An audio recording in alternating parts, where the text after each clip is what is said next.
ಶಿವನ ಜ್ಞಾನ, ರಾಮನ ತ್ಯಾಗ, ಬುದ್ಧನ ಪ್ರೀತಿ, ಯೇಸುವಿನ ಸಹನೆ, ಮೊಹಮ್ಮದ್ ಪೈಗಂಬರ್ ಅವರ ಮಾನವೀಯತೆ ಇವೆಲ್ಲನೂ ಕೂಡ ಅಳವಡಿಸ್ಕೊಳ್ಬೇಕು ಅಂದ್ರೆ ಮಹಾತ್ಮ ಗಾಂಧೀಜಿಯವರು ಅವತ್ತು ನಮಗೆ ಹೇಳ್ಕೊಟ್ಟಂತ ಒಂದು ಪ್ರತಿರೂಪ. ಇದು ಪ್ರತಿರೂಪನೇ ಮಹಾತ್ಮ ಗಾಂಧೀಜಿಯವರು. ಹಂಗೆ ಇವತ್ತು ನಮ್ಮ ಜೊತೆ ಮಹಾತ್ಮ ಗಾಂಧೀಜಿಯವರು ಇಲ್ಲೇ ಇರಬಹುದು. ನಾವು ಕಾಂಗ್ರೆಸ್ಸಿಗರು ಇಡೀ ವರ್ಷ ನಾನು ಎಸಿಸಿ ಅಧ್ಯಕ್ಷರುಗಳಿಗೆ ರಿಕ್ವೆಸ್ಟ್ ಮಾಡ್ಕೊಂಡಿದ್ದೀನಿ, ನಮ್ಮ ಮುಖ್ಯಮಂತ್ರಿಗಳು ರಿಕ್ವೆಸ್ಟ್ ಮಾಡ್ಕೊಂಡಿದ್ದೀನಿ.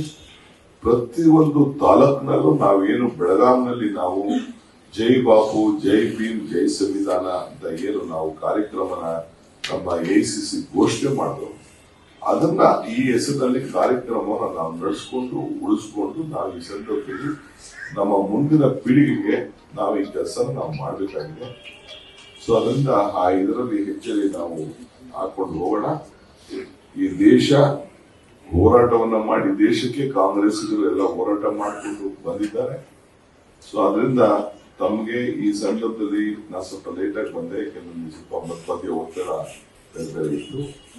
ಚೀಫ್ ಮಿನಿಸ್ಟರ್ ಬಂದೋದ್ರ ಕೆಲವರಲ್ಲಿ ಹೊತ್ತು ಅವರು ಪ್ರಮಾಣ ಅಲ್ಲೂ ಕೂಡ ಆಚರಣೆ ಮಾಡಿತ್ತು. ಕ್ಯಾಬಿನೆಟ್ ಕೂಡ ಅಂದು ಸಾಲಿಗೆ ಕ್ಯಾಬಿನೆಟ್ ಫಿಕ್ಸ್ ಆಗಿತ್ತು. ಸೊ ನಾನು ಪಕ್ಷದ ಅಧ್ಯಕ್ಷನಾಗಿ ಕೆಲಸ ಮಾಡಬೇಕು. ನಾನು ನಾಳೆ ಬೆಳಿಗ್ಗೆ ದೆಹಲಿಗೆ ಎರಡು ದಿನ ಎಲೆಕ್ಷನ್ ಹೋಗ್ತಾ ಇದ್ದೀನಿ, ಹೋಗಲೇಬೇಕು ಕಂಪಲ್ಸರಿ. 2ನೇ ತಾರೀಕು ಚನ್ನಪಟ್ಟಣಕ್ಕೆ ನೀವೆಲ್ಲ ಬಂದು ಕೆಲಸ ಮಾಡಿದ್ದೀರಿ. ಮತದಾರರಿಗೆ ಅಭಿನಂದನೆ ಕಾರ್ಯಕ್ರಮ ಕೂಡ ನಾವು ಹಮ್ಮಿಕೊಂಡಿದ್ದೇವೆ. 2ನೇ ತಾರೀಕು ಚನ್ನಪಟ್ಟಣದಲ್ಲಿ ಮುಂದಕ್ಕಿತ್ತು, ಬಾಳಗಾಂ ಶಿಕ್ಷಣ ಇರೋದ್ರಿಂದ ನಾವು ಮುಂದಕ್ಕಾಗ್ತೋ. ಆ ಕಾರ್ಯಕ್ರಮ ಕೂಡ 2ನೇ ತಾರೀಕಿದೆ. ಯಾರು ಬಂದು ಕೆಲಸ ಮಾಡಿದಿರಿ, ದುಡಿದಿದ್ದೀರಿ, ತಾವೆಲ್ಲ ಬರಬೇಕು ಅಂತೇಳಿ ತಮ್ಮಲ್ಲೂ ಕೂಡ ನಾನು ಪ್ರಾರ್ಥನೆ ಮಾಡ್ಕೊಳ್ತಾ ಇದ್ದೀನಿ.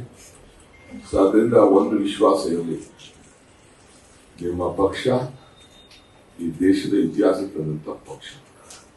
ಇದನ್ನ ನೀವು ಉಳಿಸ್ಕೊಂಡು ಬೆಳೆಸ್ಕೊಂಡು ಯಾವ ಕಾರಣಕ್ಕೂ ನಿಮ್ಮ ಧೈರ್ಯವನ್ನು ನೀವು ಕಳ್ಕೊಳ್ಳುವಂತ ಬೇಡ. ಮುಂದಕ್ಕೆ ಈ ಪಕ್ಷ ಈ ಮಾತ್ರ ಭವಿಷ್ಯ ಈ ದೇಶಕ್ಕೆ.